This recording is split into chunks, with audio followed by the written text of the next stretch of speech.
Hello, my name is Steve Trubey. I've been a member of the church since May of 2000.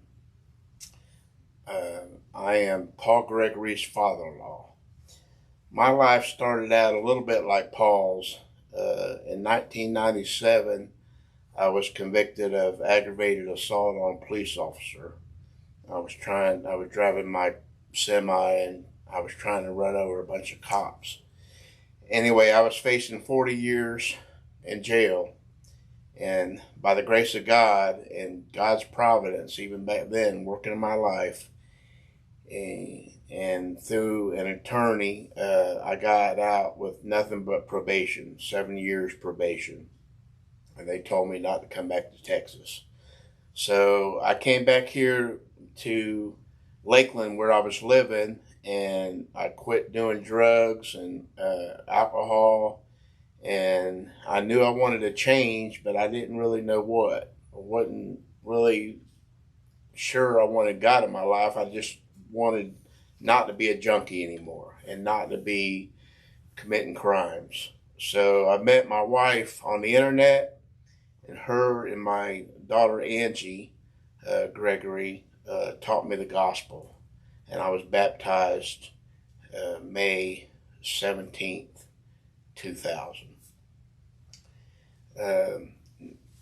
Not too long after that, I met a good friend at Court, where I go to church here in Plant City.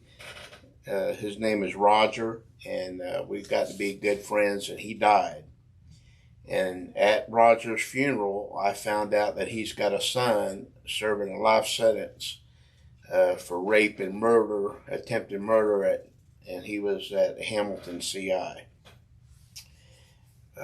I found out that really hurt my feelings that Roger didn't tell me that, he had a son serving a life sentence.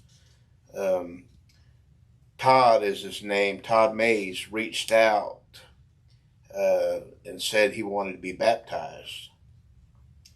Well,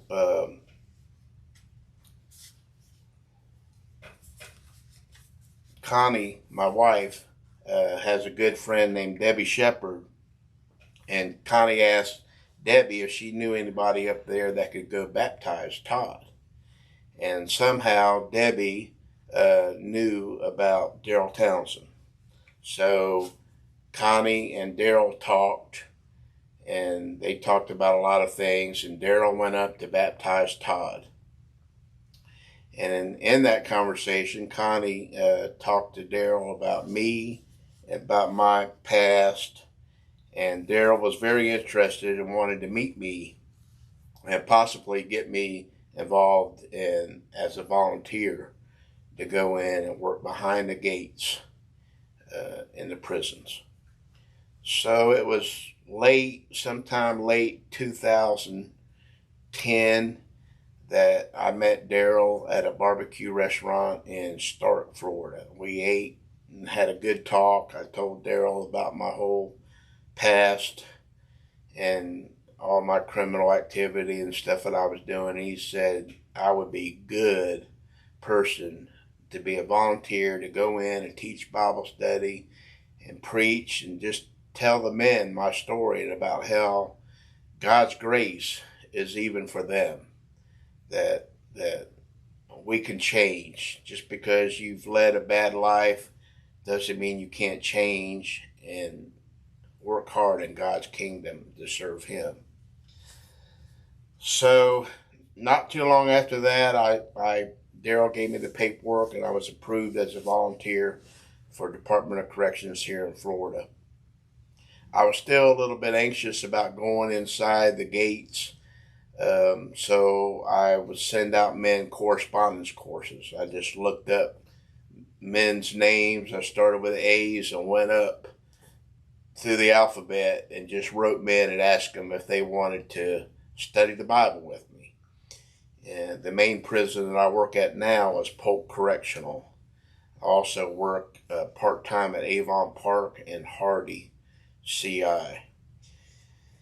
So I wrote the men, and finally one day I got the nerve up to go in, and I started a Bible study at Polk Correctional. And I was teaching Bible study every week there. After I was doing that for a while, Daryl asked me to come up to Lottie to the services up there that he conducts at Lottie CI. And it was probably at the end of 2010, because Paul EOS'd in January of 2011. When I went to Lottie the first time, that's when I met Paul Gregory, my son-in-law. He was heading the Lord's table, and I thought, man, he did a really good job, and I was really impressed with the job that he did. Me and Daryl were driving back to Daryl's house, and we were talking about Paul, and Daryl was telling me how great Paul's heart was and a great guy he was, and I was just taking it all in. I came home, and I told my daughter, I was just joking. I said she was divorced. Her husband had cheated on her, so she divorced him, and she had been dating several men. One of them was a gospel preacher, and it just wasn't going her way. Things weren't clicking, and she wasn't just going to settle for any man. So I told Angie, I said, I'm going to hook you up with an inmate. And she laughed, and I was just joking, but she said, okay. And it really surprised me. And I came home and I told my wife that Angie wants me to hook her up with an inmate. And she didn't take it too good. So anyway, time went on, and I got to know Paul, and I was sitting here one evening, and Paul called me. And Angie and my wife Connie were sitting here in the living room. And I put Paul on speaker and didn't tell him. And Paul had a good conversation, and he was talking, and everything was good, and my daughter was listening to every word. At the end of the conversation, my daughter said she wanted to meet Paul. So we set it up where Paul and Ollie would come down here to Cork. And as Paul mentioned in his talk, that we asked Paul to preach. And from there, it's history. Paul and Angie clicked immediately. There's chemistry going on. It didn't take but about 2 minutes for Paul to push Ollie out of the way.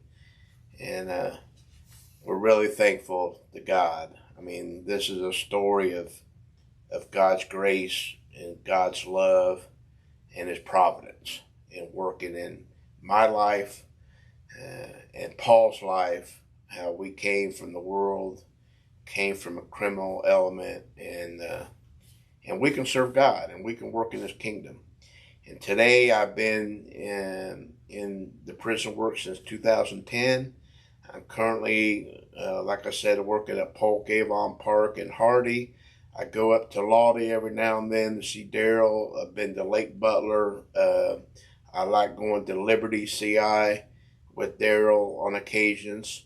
Of course, because of COVID, we're not really going anywhere right now. But I appreciate all the fellow volunteers that help Daryl and Denny Townsend and Off the Chain Ministries for what they do, and I really enjoy it. I never really thought about teaching men in the prison, but there's a prison on every corner, and there's lost souls there, and there's lots of men that earnestly want God in their lives. They just don't know how to get it done.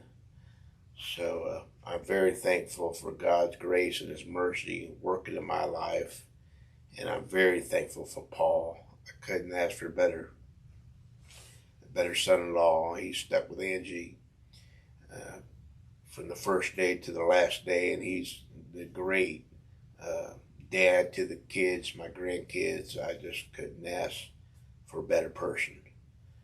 So that's the end of my story. Thank you.